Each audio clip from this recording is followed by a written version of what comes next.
اچھا، اب نماز میں مستحب یہ ہے کہ تکبیرۃ الاحرام کو ملا کر 7 تکبیرات کہی جائیں، 7 تکبیرات جنہیں تکبیرات افتتاحیہ کہا جاتا ہے۔ اچھا، بعض روایت میں ہر تکبیر کے بعد یا چند تکبیرات کے بعد کچھ دعائیں بھی ہیں جو کہ فی الحال ہم ان کو ذکر نہیں کر رہے، لیکن آپ تو براہ راست تاکہ اس پہ عمل کرنا شروع کر دیں، بس 6 دفعہ اللہ اکبر اللہ اکبر اللہ اکبر کہہ کے پھر 7ویں تکبیرۃ الاحرام کہہ دیں، اور اس کو رجا کی نیت رکھیں 6 تکبیرات کہتے ہوئے۔ اچھا، علماء یہ فرماتے ہیں کہ اگر کوئی شخص یہ 7 تکبیرات نہیں کہنا چاہتا، یعنی تکبیرۃ الاحرام تو کہنی ہی ہے، ملا کر 7 ہوتی ہیں، تو وہ 3 پر بھی اکتفا کر سکتا ہے اور 5 پر بھی اکتفا کر سکتا ہے، ثواب اس میں بھی اس کو انشاءاللہ ملے گا۔ لیکن جب اتنی سیکنڈز کا عمل ہے تو پھر 7 کرنے میں ہی کیا حرج ہے؟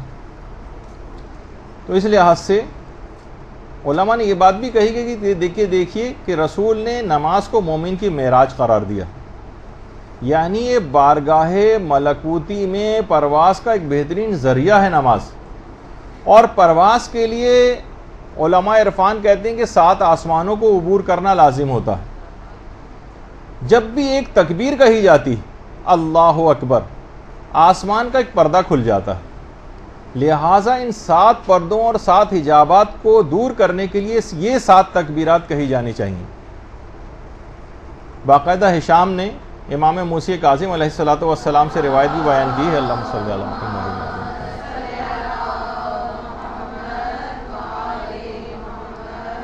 اور اس روایت میں اس کی وجہ بھی بیان کی ہے، جو کہ کتاب من لا یعذرہ الفقیہ میں شیخ صدوق نے نقل کی ہے، کہ جب پیغمبر اسلام نے آسمانوں کی سیر کی تھی تو پیغمبر اسلام 7 جو ہے وہ پردوں کو کراس کرتے ہوئے پہنچے تھے، اور ہر حجاب اور پردے کے نزدیک آ کر ایک تکبیر پڑھتے تھے، اللہ اکبر یہ کہتے تھے، اور ان تکبیرات کے وسیلے سے پروردگار عالم نے پیغمبر اکرم کو اتنی کرامت اور بلندی تک پہنچا دیا کہ بالکل انتہا سے زیادہ اپنے قریب کر لیا۔ تو اگر مومن بھی ایسا کوئی کام کرے اور یہ 6 تکبیرات یا 7 تکبیرات کہے، تو اس طرح سے اس کی وہ نماز وہ تمام حجابات کو چاک کرتی ہوئی معراج پر پہنچ جائے گی۔ اور حضرت امیر المومنین علی ابن ابی طالب علیہ السلام نے اللہم صلی علی محمد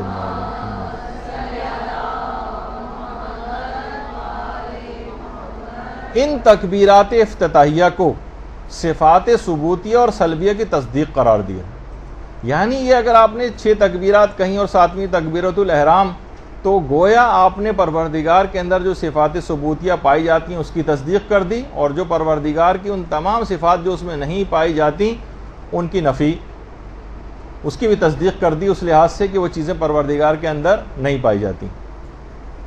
تو یہ خود کتنا بڑا ثواب اور فائدہ دلوانے والی چیز ہے کہ ان تکبیرات کے ذریعے آپ کی نماز اتنی بلندی پر بھی جا رہی ہے اور آپ صفات ثبوتیہ اور سلبیہ کی تصدیق بھی کر رہی ہیں۔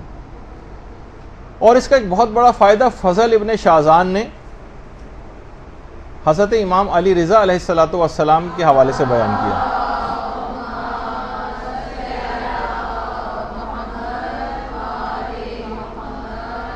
ہمارے 8ویں امام کے صحابی فضل ابن شازان، ان کا نیشا پور میں مزار بھی ہے، کہ امام فرماتے ہیں کہ اگر نمازی نماز کے دوران جو یہ مستحب تکبیرات کہی جاتی ہیں، جیسے آپ رکوع میں جانے سے پہلے اللہ اکبر کہتی ہیں، پھر رکوع سے اٹھنے کے بعد، پھر سجدے میں جاتے، سجدے سے اٹھ کر پھر دوبارہ سجدے میں جاتے وقت جتنی بھی مستحب تکبیرات یہ آپ کہہ رہی ہیں، امام فرماتے ہیں کہ اگر کوئی شخص دوران نماز کچھ مستحب تکبیرات کو بھول جائے تو شروع میں کہی گئی یہ تکبیرات جو ہیں اس بھولی ہوئی تکبیرات کی کمی کو پورا کر دیتی۔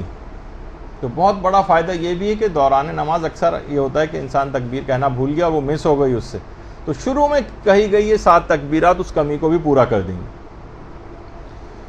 اور اس کی ایک اور وجہ جو تہذیب الاحکام جو کتاب ہے شیخ طوسی کی، اس میں بھی وجہ بتائی گئی ہے، اور من لا یعذرہ الفقیہ میں بھی اس کی وجہ شیخ صدوق نے بتائی ہے، اور ہمارے 6ٹھے امام امام جعفر صادق علیہ السلام کی روایت۔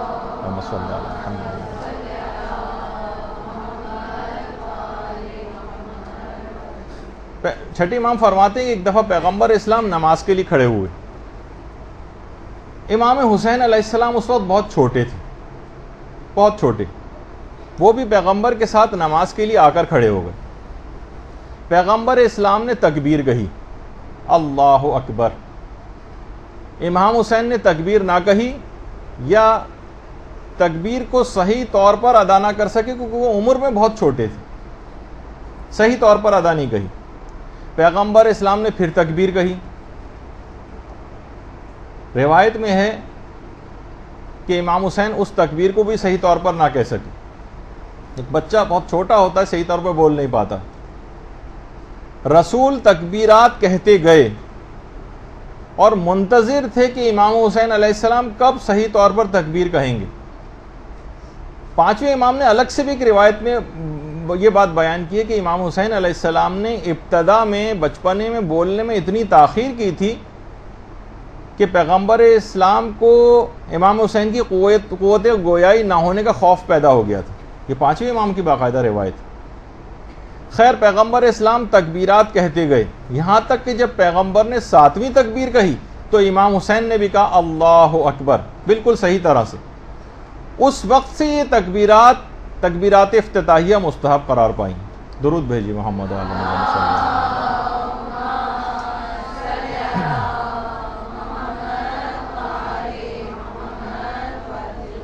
بعض علماء یہ فرماتے ہیں کہ یہ جو تکبیرات ہیں یہ تکبیرت الاحرام کے بعد بھی کہی جا سکتی ہیں, لیکن احتیاط مستحب ہے یا اولیٰ ہے یا بہتر یہ ہے کہ یہ 6 تکبیرات رجا کی نیت سے پہلے کہی جائیں اور اس کے بعد پھر 7ویں تکبیرت الاحرام کی نیت سے کہی جائے. اچھا, اس سلسلے میں علماء کیا ارشاد فرماتے ہیں, اس کی باقاعدہ وجہ جو ابھی آپ نے اس لحاظ سے سنی ہے یہ آیت اللہ وحید خراسانی نے بھی اپنے ایک درس کے اندر بیان کی ہے. روایات تکبیرت الافتتاح رو بخوانید. چرا 7 تکبیر؟ سر 7 تکبیر چیه؟ 7 تکبیر چون حجب 7 حجابه. 7 تکبیر معین شده. چه شد که معین شده؟ ریشش این بود که ایستاد به نماز پسر خردسالی که روز عاشورا سکش به نام او خورده آمد کنارش ایستاد. پیغمبر فرمود الله اکبر, این پسر هم گفت الله اکبر. درست نگفت, هنوز طفل به زبان نیامده بود.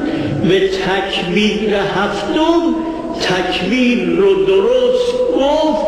جبرئیل نازل شد گفت تکبیرات 7 باید باشه تا حجب به این تکبیر خرق بشه. از اونجا این اثر روی خاک قبر حسین ابن علی آمد. این امام حسینه, این چنین او را بشناسیم, این چنین به مردم معرفیش کنید.